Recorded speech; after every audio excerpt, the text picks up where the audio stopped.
I house day today. House day today. I hope you are doing fine because me, I have a lot of stress today. In the in the morning, I had I so uh, for example, I have this activity today. So yesterday is a preparation. So it's almost 2 days of preparation, even though it's just giving an assignment, it's just delegating. However, still the process of preparation is there with me. So it's it's still a task. So but I realized today that if you're really not that interested, if you're not panicking, if you're not showing any emotions, like you're just calm, you're not panicking, people will not be afraid of telling you because um it's you know it's a parang it's a sign of that they can open up. So I remember this happened when I was with my former partner, that I'm always panicking, and I'm always hysterical of this reaction of mine that is very uncontrollable. So uh, I think it is made him Two peoples. One find like. it difficult to open up with me. So if I find anything that is so panicking and I am hysterical, so it's been very difficult for him to open up.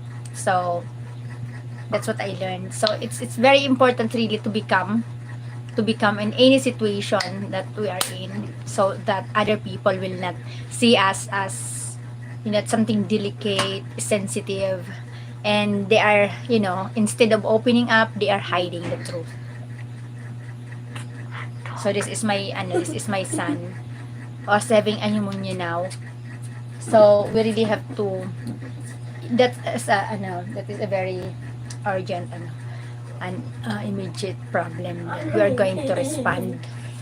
So he is taking medication, and of course he is now drinking lemonade, because in the past he is not even drink limonada sa Bicol.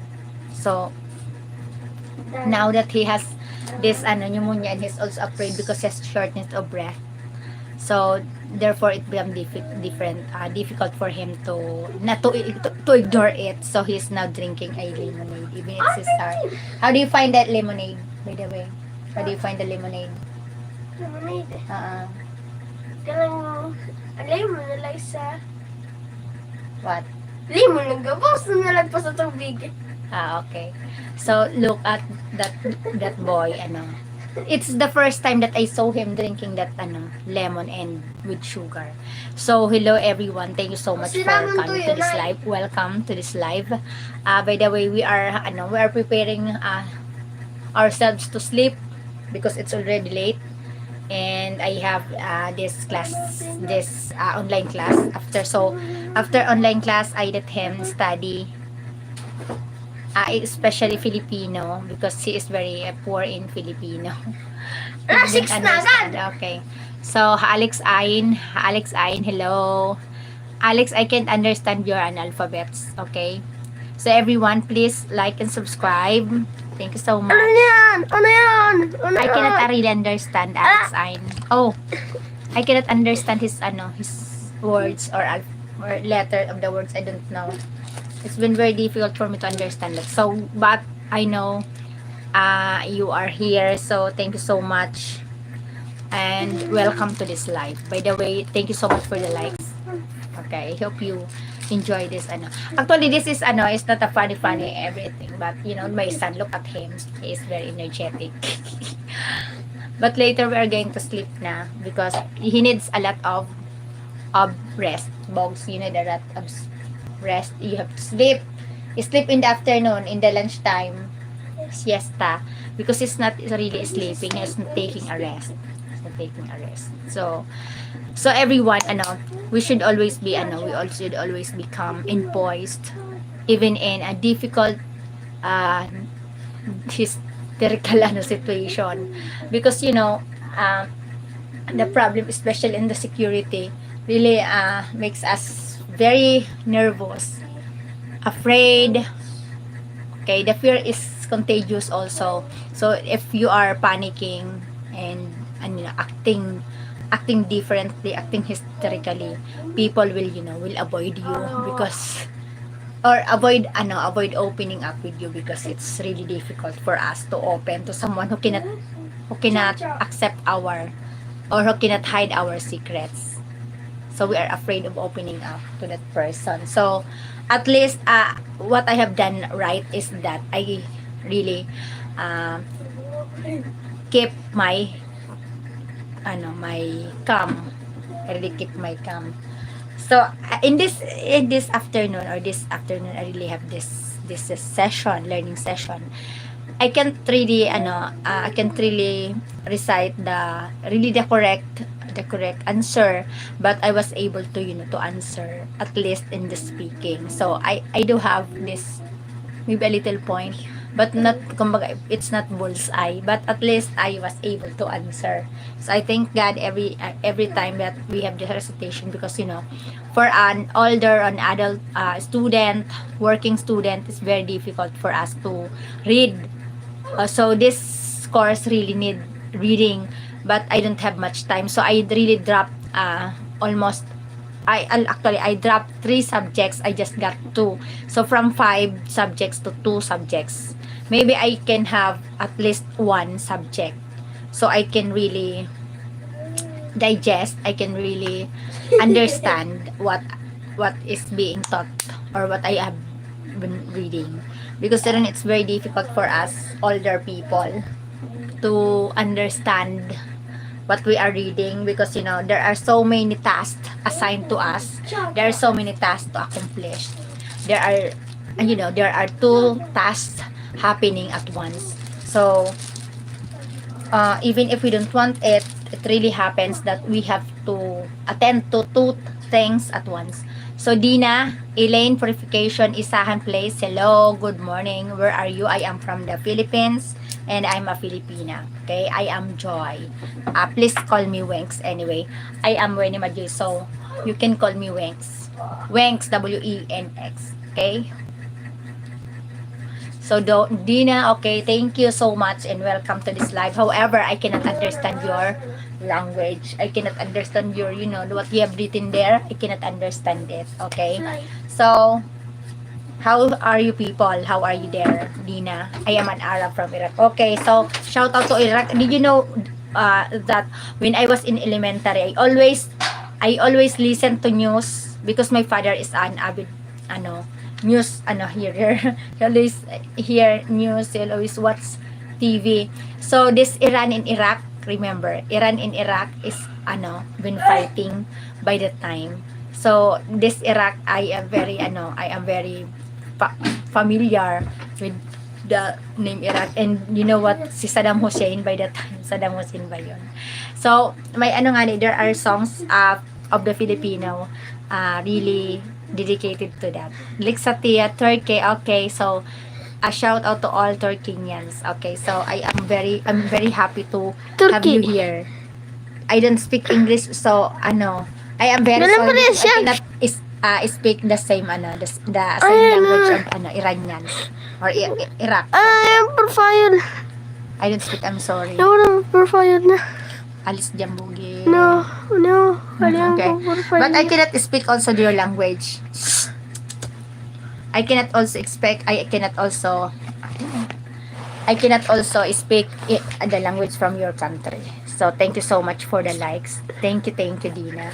Thank you, Dina. So thank you so much. Are you quitting? No.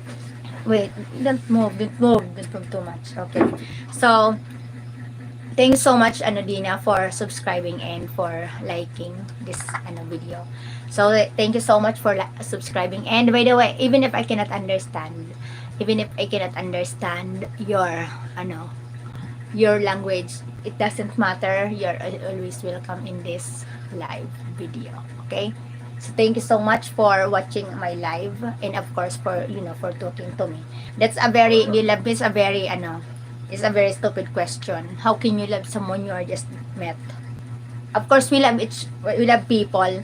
We love people from all over the world because we are sisters and brothers in the name of Christ. But if it's a romantic feeling, how will you love someone you are just met, even if you're not even in person, you don't know him? It is very stupid for me, I think. But for the love of God, we are brother and sisters. Okay, thank you so much for listening to to my rants and to my some explanation. Can you give me supervision for the live broadcast? What do you mean by that? How can I give you? Just have to talk. You just have to talk something about something. You just have to share your thoughts, your ideas, your problems, maybe your aches, your pains, your happiness. Why not? But you don't have to spell anything, anything that is not, it's not good, because here we're still having to be positive vibes. But sometimes we really have problems. We can ask other people to listen to us, but not to the extent of spilling it out, because there are some thing that we must not uh, tell everyone. Oh, it's okay. But I mean, I'm just being realistic. I'm just being realistic. I love people because they are sisters and brothers of Christ. But it should be should have no romantic meaning. Okay, so if you are mad, then I'm sorry, but that's my opinion, and also your opinion too. Okay, I'm just being realistic. I'm just being realistic. So don't ask foolish questions, so you have to answer by a foolish answers. Okay. So thank you. And again, okay. By the way, thank you so much for coming, and I hope to see you in the next video. By the way, do you support Israel or Palestine? I don't have anything to support them. I don't know their fights, the reasons why they are fighting. Why should I be with Palestine or Israel? I am praying that this war will be over, because there are lives killed, there are lives damaged, there are properties damaged. The future of the children are being risked, and the education, everything, their lives, their future, their properties. It should be stopped. It should be stopped immediately. Actually, I am praying that this fightings, this war must be over. I don't have any idea of what they are fighting. Actually, I don't listen to news or what. But I am not in favor of the war. Why should be war? There should be no hate. There must only be love, because we are brothers and sisters of Christ. And of course, life is too short on making war, instead of being happy. Shh, make it slow. Slow. Just you're just wasting our time. Sorry. So we are just wasting our times fighting. But sometimes trouble is part of life, if of our life. So sometimes we must tell someone that they are hurting us, or they are offending us, or we're in trouble, or if we cannot really talk to them, then we should we should keep quiet and just avoid these people. So at least we are not creating wars. It's our choice, actually. But I know every people don't really want stress. Maybe they can attack someone, but they cannot attack it just in their at their faces. We are just pretending that we are good, but we are not.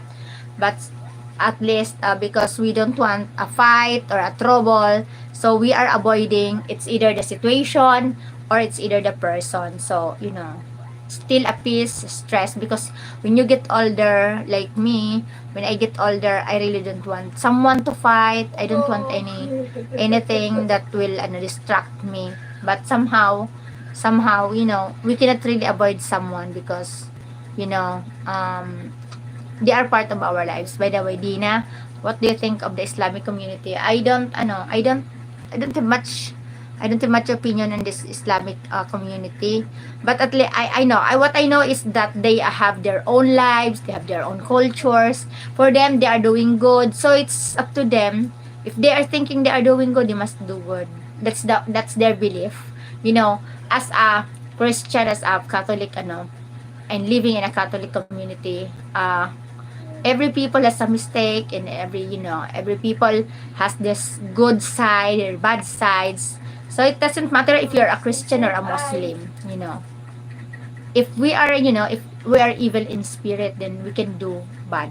If we are good in spirit, whatever the relation, I mean, whatever the religious or the organization or the sect, whatever they are organization they're in, they can be good or they can be bad. So I don't have any opinions on Islamic or Catholic community, because it depends on the person. Even if they are, if they are going to heaven but they have the evil attitude, they can go to hell, they are devil living in heaven. So it depends on the person. I don't have any